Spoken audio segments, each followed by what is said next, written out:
Tomorrow's the big day. It's Cancer Day.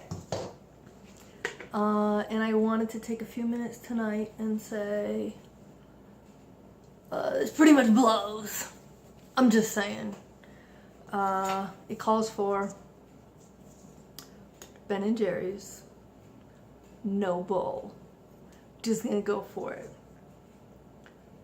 Coffee Toffee Bar Crunch. Once again, Talia left it behind. And just for shits and grins, go ahead and put some Cool Whip on it. I'm sorry, some extra creamy whipped topping, which better be dairy, damn it. And I'm just saying, me and Ben are gonna figure this out tonight. So I tried to what if with my doctor when this all got started. If this comes back and it's cancer, you're cutting my boobs out. So it doesn't really matter. If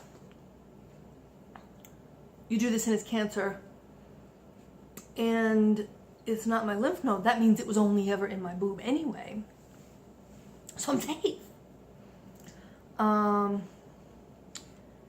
And she said, well, we're going to check your lymph node anyway. And then we'll come up with a plan of action together. And I said, okay, well, does that mean chemo and radiation? Because I'm already going to have the tissue expanders in. So, isn't the radiation going to jack up the plastic or whatever is inside me? And she said, nope, we can do that. Because I did still I kept a little bit of breast tissue in my nipple.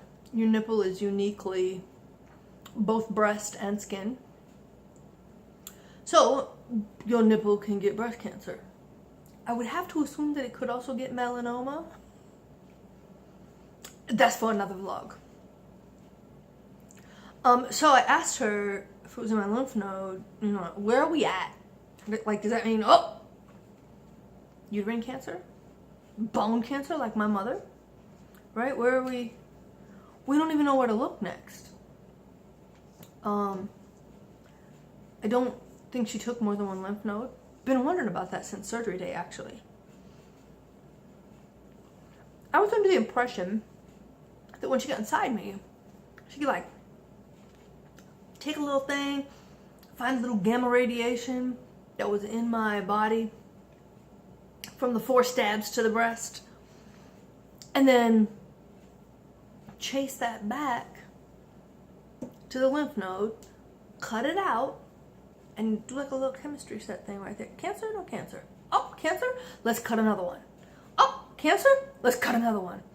And to see how many lymph nodes, you know, take out all the lymph nodes that might be affected. I don't remember if a doctor said that to me, or somehow in my head I made up a story about a operating room chemistry set that had to do with cancer. I feel like I I didn't make it up, but I feel like this doctor took uno lymph node.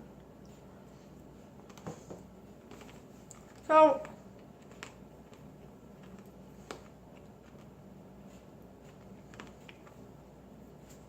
I'm nervous. I'm nervous bad. I keep trying to tell myself, if it was super bad, they wouldn't be waiting until Friday to tell me. Because she said they have the results already. Hey, we have your results. Can you come in August 10th? I was like,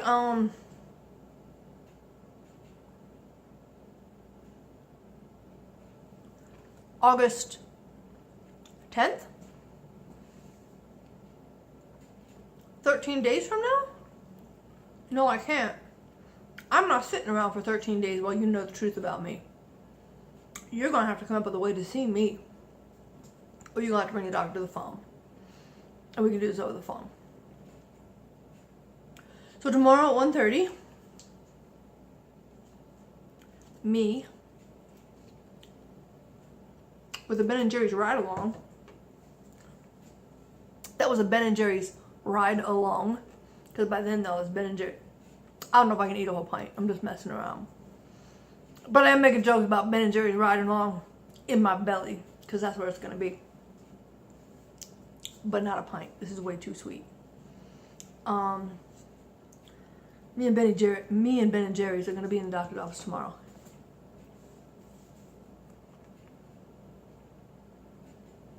Either making a plan of attack or determining our course of action, or whatever she said. Or we're going to be shaking hands and saying bye. Because your breast surgeon only stays with you if it becomes a cancer situation.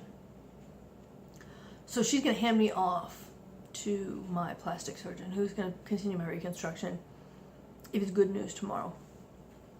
So of course, that's what I'm hoping for. Although I have to be honest, in a way that makes absolutely no sense.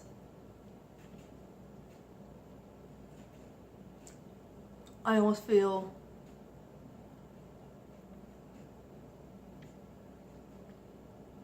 afraid to say it because it feels so taboo. What I want is I actually sort of, I want the one sliver of abnormality that was in my breast to have been stage 0 ductal carcinoma in situ, meaning not invasive, hasn't made it outside the duct, completely encased in the breast, all clear margins, never made it to the lymph node, nothing in the other breast. That's what I'm hoping for. I know that sounds crazy, but there is nothing.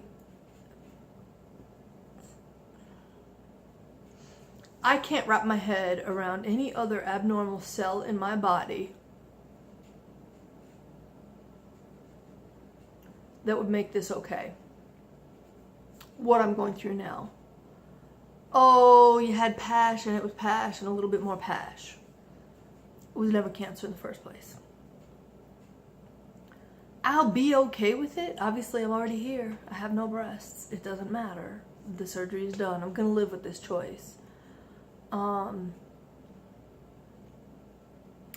there'll be a little bit more of an emotional rectifying that I have to do if it's not cancer of any kind. Like, there was never cancer in you.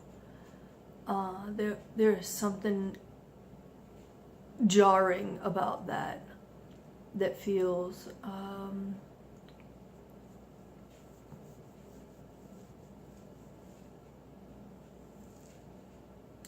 it feels like I want to do the what ifs. You know, I just want to constantly what if this. What if I never would have gotten cancer, right? Would you do this surgery to avoid every 6 months mammogram followed by MRI followed by ultrasound followed by biopsy, at least one biopsy, and then in 6 months mammogram, right? Recommended lumpectomies, how many times would that have happened? So how many doctor's appointments did I avoid? How much of that pain did I avoid? How many cancer scares in my future did I avoid? And the cancer that may have been chasing me, you know? So I suppose that I will negotiate that emotional conversation just fine. And I'll still be at peace with what I've done to my body. But there is something validating, something like getting permission after the fact that would come from, oh, sure enough, it was cancer. If they said it was cancer, I could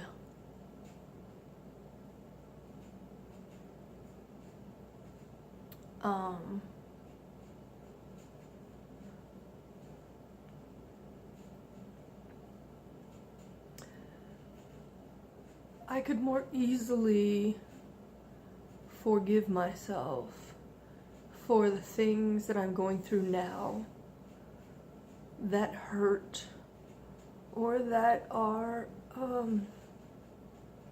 really difficult.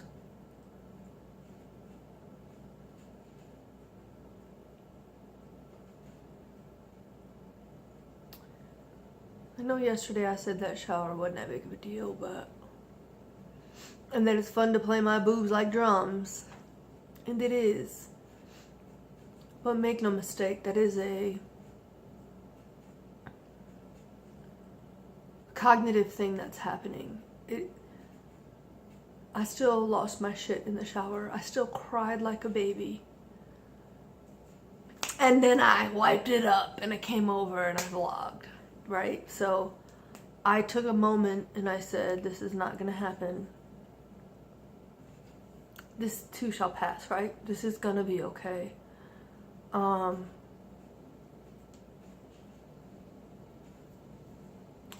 I think it would be easier. It would be easier. Of course, I can't write the script. So, and Lord knows I would, truthfully, I would be happy with it being no cancer ever. There was never cancer in your body. I would be okay with that answer as well. Considering the other alternative, which is invasive cancer. Oh, by the way, maybe it made it to your ducts, right? So, given those options, if I could rank them, then I would rank, of course, super shitty cancer already in your lymph nodes, don't know where it went. Okay, I'm probably gonna rank that one last. I mean, is there any spot below that? While we're in there tomorrow, they tell me I actually already have cancer somewhere else. Right? So that one's last. And everything above that, I'm gonna try and count that as good news. I don't think I have another option right now, and I don't know how to negotiate through this time, even with my boy Ben and my other boy Jerry. I don't think that there's enough Ben and Jerry's to help me negotiate a different answer for tomorrow. So it's all good news if it's not cancer that's made it to my lymph nodes. There it is. Look at that. Oh my God, thank you for being such a good listener. You helped me work it out. Tomorrow at 1:30, it's all good news. Unless it's in my lymph nodes. And even if it's in my lymph nodes, I'm gonna go back to my first 5. My top 5 things I've learned by having a mastectomy, right? One of them is this too shall pass. Even if it's in the lymph node. There's an answer for that. Somebody in the medical community has an answer. So I'm gonna go see that person. Good night, YouTube. Thanks for being there. Just like Ben and Jerry's. I'm gonna get back to my boys though. Y'all go ahead and get some sleep.